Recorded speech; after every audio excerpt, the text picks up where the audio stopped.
Okay, so the ta'til.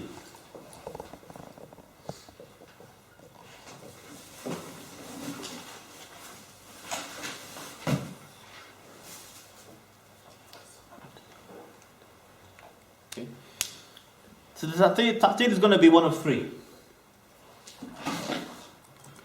What is it for? Three. Under the paper. On the tray.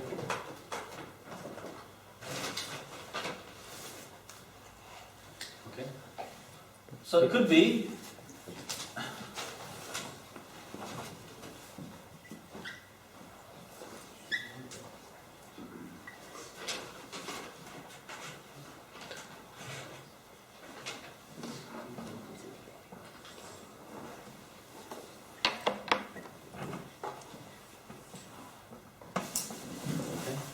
so, the ta'til could be negating the creation from its creator, okay, claiming that Allah did not create us, okay, so negating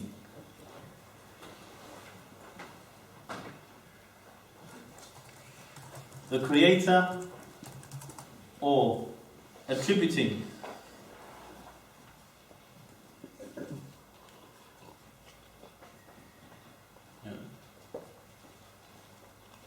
creation to other than him.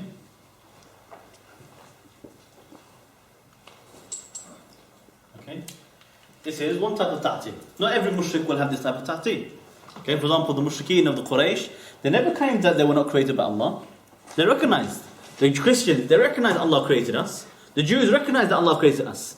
But then they took the rabbis and priests as lords instead of Allah. They took the idols as lords instead of Allah subhanahu wa ta'ala. Okay.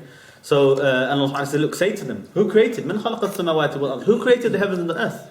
ليقولون الله. They will say Allah. Okay, so this is where the shirk, it could be that they have ta'til in the creation. Some of them, they could have, belief that Allah created us, but they still have ta'til in something else. So another type of ta'til is negating the attributes of Allah subhanahu wa ta'ala. Okay, the names and attributes of Allah. So denying Allah's attributes. Like somebody says, okay, yeah, I believe there's a God, but He didn't send us revelation. He didn't send us laws. No, He didn't. He doesn't forgive us. He doesn't watch what we're doing. Some of these non-Muslims as well. Like, in da'wah, you meet many different people, many strange ideas. They'll say to you things like, "Oh, you really think God is, cares what we do? You really think that He's watching everything that we're doing?" Like, yeah. So what exactly? What kind of argument is that? It just doesn't make any sense. They think it makes sense, but it doesn't make sense. So that type of denying the attributes of Allah subhanahu wa ta'ala completely, especially after Allah has informed you about them. Is one thing. Some attributes of Allah, you don't know about it until Allah tells you. Okay, because the matter which is not for you to see. And the way the Prophet ﷺ said that whatever you think Allah is different from that. Because your mind is not wide enough, to understand. Because your own mind can only understand what you've seen already, what you've already seen, your previous information.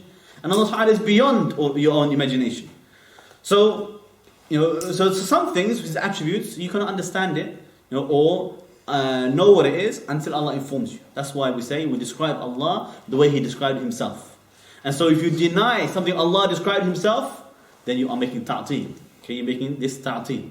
So for example, when people say Allah is not above the throne, and Allah said what? Ar-Rahmanu ala al-arsh istawa. Allah is above the throne.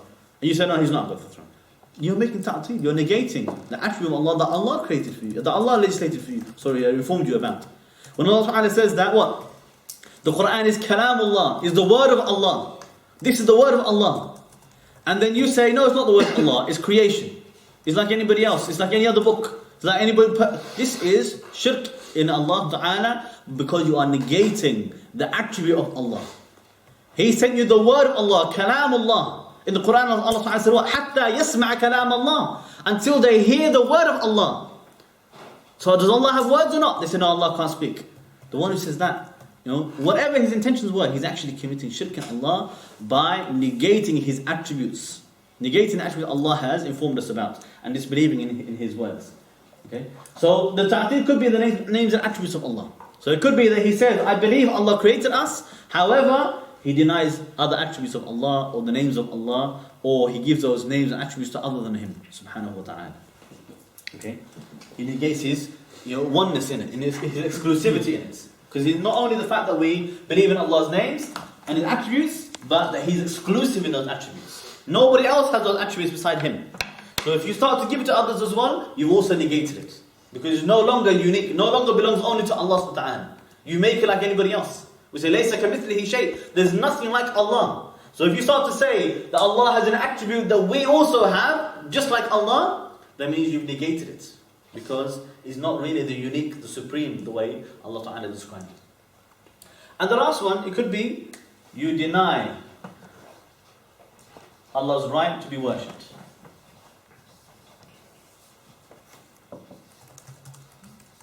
Okay, to be worshipped, followed, okay, and obeyed exclusively.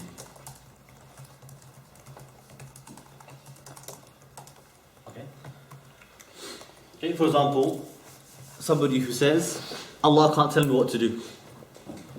Okay, this idea, Allah can't tell me what to do.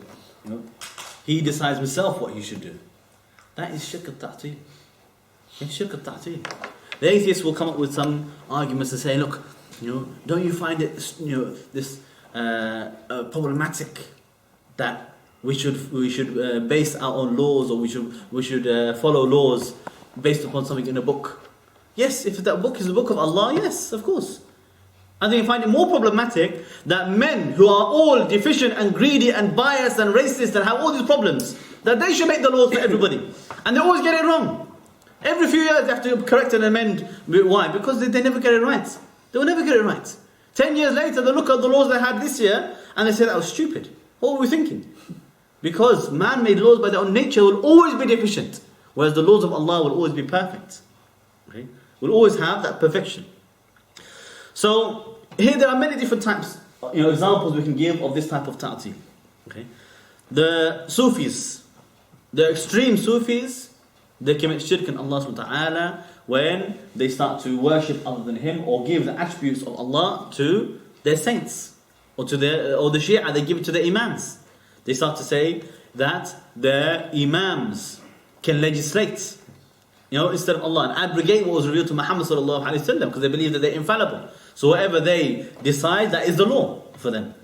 Okay, rather than saying only the Quran and Sunnah, they will say that give the really divine attributes to their own scholars, to their own ayatollahs, and to their own imams. And the Sufis the same, to their own pir, their own sheikh. They will give them that right. Even some of them, they will worship them. They will come and bow down their head and make sujood in front of them. And they will say, look, it's just my sheikh. This is my sheikh, this is my teacher. Okay? Whoever does that, Sunni, Shi'i, it doesn't matter. They are committing shirk in Allah subhanahu wa ta'ala. When they start to say that their saint, their scholar, he knows the ghaib.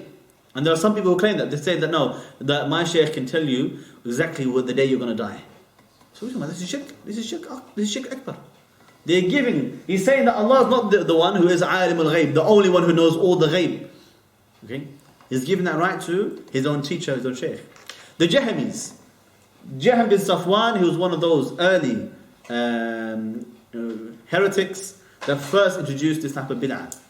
We started to deny the attributes of Allah. He's the one who said that the Quran is not kalamullah, it's not the word of Allah. Okay? And so he became kafir because of that. Okay? He became kafir because of that.